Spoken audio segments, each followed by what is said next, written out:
Hey, T&B Youth Group. I hope you're having a great week so far. It was great getting to see some of you this past Sunday morning, and I look forward to getting to see more of you soon. Well, this Sunday night we will again have our Zoom hangout at 7:30. I invite you to be a part of that. So I will be sending out those links on Remind and GroupMe. So be looking for those and be a part of our Zoom youth group hangout on Sunday night. Well, we are going to start a new series for our Wednesday videos. The series is going to focus on the miracles of Jesus.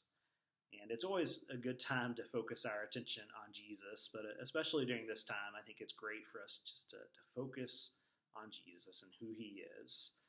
And so we're going to look at the different miracles he performed.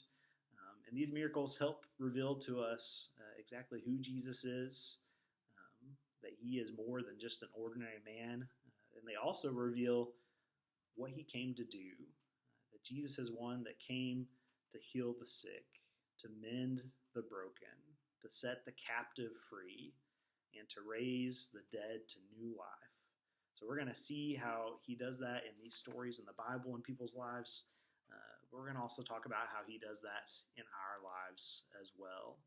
So I hope you're going to enjoy this series, and I hope it will be an encouragement to you. Well, I have a cup with me, and you could say it's half full, or some of you may say it's half empty. And I think sometimes we talk about our lives in the same way as we talk about a cup. Sometimes people say things like, man, I've been running on empty lately, or I just feel really empty inside. We understand someone who says this, they're communicating, they're feeling tired or worn out, or maybe discouraged, or maybe they've experienced some sort of hurt, or they've lost the joy or passion for life. Other times you may hear a person say, I feel my cup is overflowing, or my heart is just really full right now. We understand when a person says something like that, they mean that life is good right now, that they're filled with joy or happiness, or that they just feel like they've received a lot of blessing in their life. So if you had to describe your life as a cup right now, how full would you be feeling?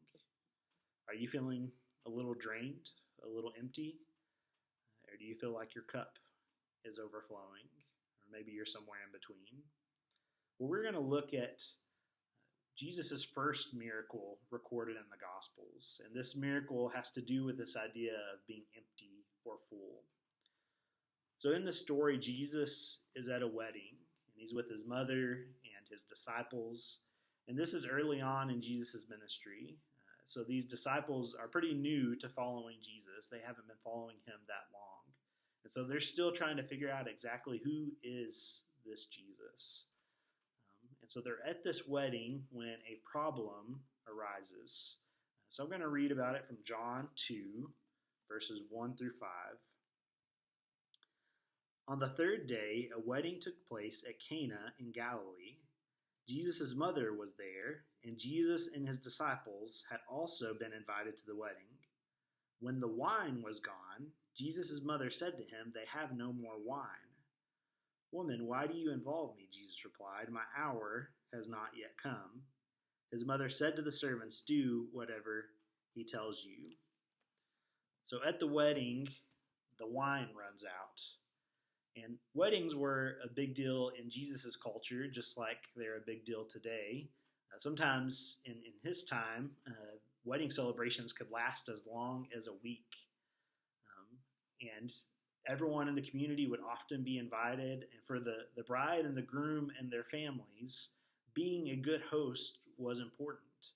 That you wanted to make sure and provide enough food and drink for the celebration. To run out of wine would be a little embarrassing for the bride and groom and their families. I once had a guys' retreat, and we ran out of pizza, and I had a lot of angry teenage guys on my hand. And we had to scramble real quick to go get some more pizza. So I know that it is important not to run out of food or drink for a party. So when the wine runs out, Jesus' mother encourages Jesus to do something about it. But Jesus seems a little reluctant. He says, my time has not yet come. But then Jesus does something miraculous. So let's continue reading the story, verses 6 through 11 of John chapter 2. Nearby stood 6 stone water jars, the kind used by the Jews for ceremonial washing, each holding from 20 to 30 gallons. Jesus said to the servant, "Fill the jars with water." So they filled them to the brim. Then he told them, "Now draw some out and take it to the master of the banquet." They did so, and the master of the banquet tasted the water that had been turned into wine. He did not realize where it had come from, though the servants who had drawn the water knew. Then he called the bridegroom aside and said, "Everyone brings out the choice wine first, and then the cheaper wine after the guests have had too much to drink. But you have saved the best till now." What Jesus did here in Cana of Galilee was the first of the signs through which he revealed his glory, and his disciples believed in him. So Jesus tells the servants at the wedding to fill these really large stone jars that could hold 20 to 30 gallons. So these are big, like trash can sized jars, to fill them up with water. And then he instructs them to draw some of the water out and to go take it to the master of the banquet. And when the master of the banquet tries the water, it's no longer water, but it is turned into wine. And not just any wine, but really good wine. He's even surprised because normally you save the best wine for the start of the party, but they've saved it till this moment. So we see Jesus miraculously turns water into wine and allows this wedding celebration to continue uninterrupted. So at first glance, this is kind of a strange miracle. Why would this be one of his miracles? Why would this be his first miracle? It doesn't seem very significant. It's not like he's healing a man that was lame or healing a man who couldn't see and now can see. He's just turning water into wine so that a wedding celebration can continue. So what is this all about? And in the story, not even everyone finds out about the miracle. It seems like the disciples know and the servants know, but the bride or the groom never find out about it. And the guests at the party who benefit from this miracle never know about it. So the ones who benefit from it most never find out about the miracle. So what's the point of this miracle? What is it all about? Well, I think this story is about more than just water and wine.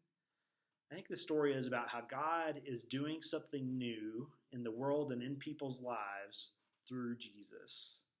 You see, just like Jesus took those empty stone jars and he fills them up, and he takes that water and turns it into wine, giving it aroma and flavor and life.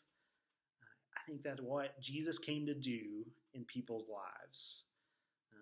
That he came to replace the emptiness in our lives and to fill us up with the life that he brings.